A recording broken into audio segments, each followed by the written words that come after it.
I'm needed as the person that has his back, and I keep everything at home together so he can function and flow, then I'm operating in the system of our family. The same thing with a man that stays home with the kids.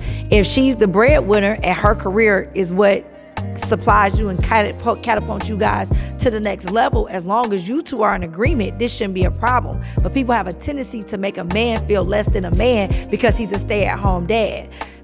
A stay-at-home parent, that doesn't mean you're not working. That doesn't mean that it's not hard, it's not difficult, it's not something that needs to be acknowledged and respected, because it definitely is. Because it's a full-time job being a stay-at-home parent, being a stay-at-home for the children, being supportive of the other person's work environment, especially if they work in long hours, they may have to travel for work. That's taxing on any mate, male or female. And I think that stay-at-home dads need to be given just as much respect as a stay-at-home mom. I mean, you gotta think, all these women right now want to be all independent. They want to be, they want to hold their own bag. They want to have their own careers, everything else. But what about your kids? Somebody got to be there to pick the kids up off the floor. And grandma is not grandma anymore. Grandma is all of 44 and she partying. So she not staying at home. No, I'm being honest with you. Like, grandma is not grandma. Grandma is not 60 something, 70 something, and she got time today to stay at home. That's not happening. That's not the family dynamic. And for a stay-at-home mom, it is work. For any parent, it's work. And I totally agree with you that people think that, you drop the kids off at school and you sitting at home watching soap operas all day and you at the spa, when that's really not the life of a stay-at-home mom at all. Stay-at-home moms are scheduling, they're planning, they're moving, they're trying to figure out what's for dinner, they shopping, they're doing a ton of things. They're making sure everything, the house is in order, and then whatever parts of the household that the husband can't get to, they're the ones that stand in. If he got to travel, if he got to work, if he got to do this, who shows up, right? Because to me, in this society, and really we have less and less stay-at-home parents, period. So that's the biggest thing. And our kids are failing. Our kids are getting left behind emotionally, socially, because why? We're not there to nurture them the same type of way, because everybody out here trying to get a bag. Everybody out here trying to work. I don't necessarily think the pandemic had it. I think the pandemic, to be perfectly honest, you probably affected the divorce rate and marriages more so than I think it did with the impact of the children, right? People can tolerate their children a lot of times better than they can tolerate their mate. So I think that probably was more affected than anything when it came to the kids and staying at home.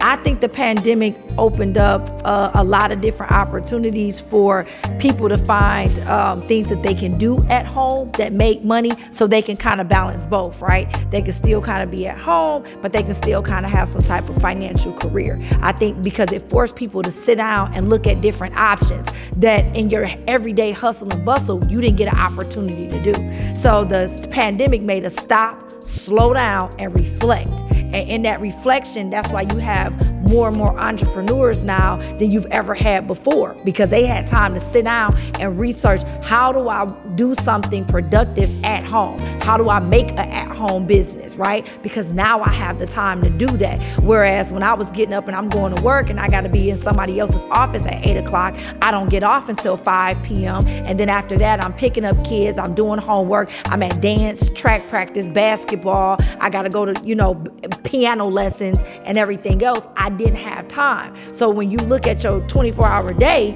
you know what I mean? You got 3 hours, you know what I'm saying, that's dedicated after work to the family. Then, you got husband and wife time and, that kind of thing. So where's my me time? Where's my time to research different stuff? When you were able to slow down and everything shut down, everything got silent, people was like, hey, what else could I be doing? What else did I want to research? What else happened? And that's what developed to me out of that, being able to be at home with one another. And some people, marriages really bonded during that time. They got to spend some time with each other that they forgot that they missed each other, because, everybody's ripping and running. We enjoyed being at home during the pandemic. truthfully.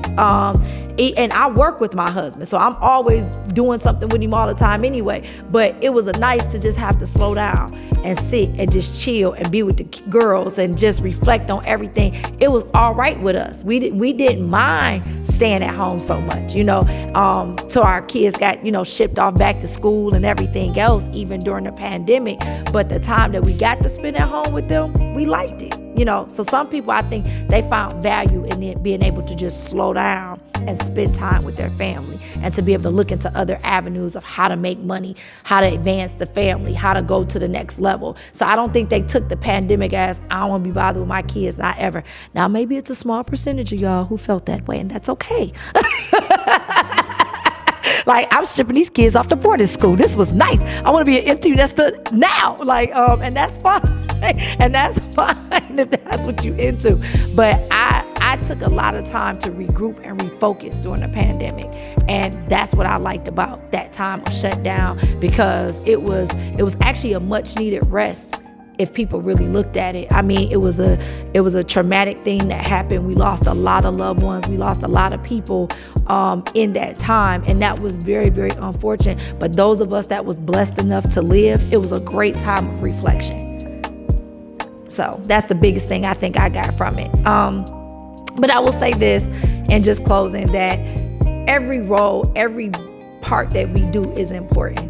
And I think that we should remember and don't let anyone diminish the amount of work and effort you put into making your family operate and move. Whatever that role is, whatever you all's family dynamic is, as long as you and your partner are touching and agreeing, God is there in the midst. And that's what we have to remember. We always forget that, we're listening to all these outside influences and everything that they have to say. But at the end of the day, it's what you and I touch and agree on. That's how we gonna grow. That's how we gonna prosper. That's how God is going to move us to the next level.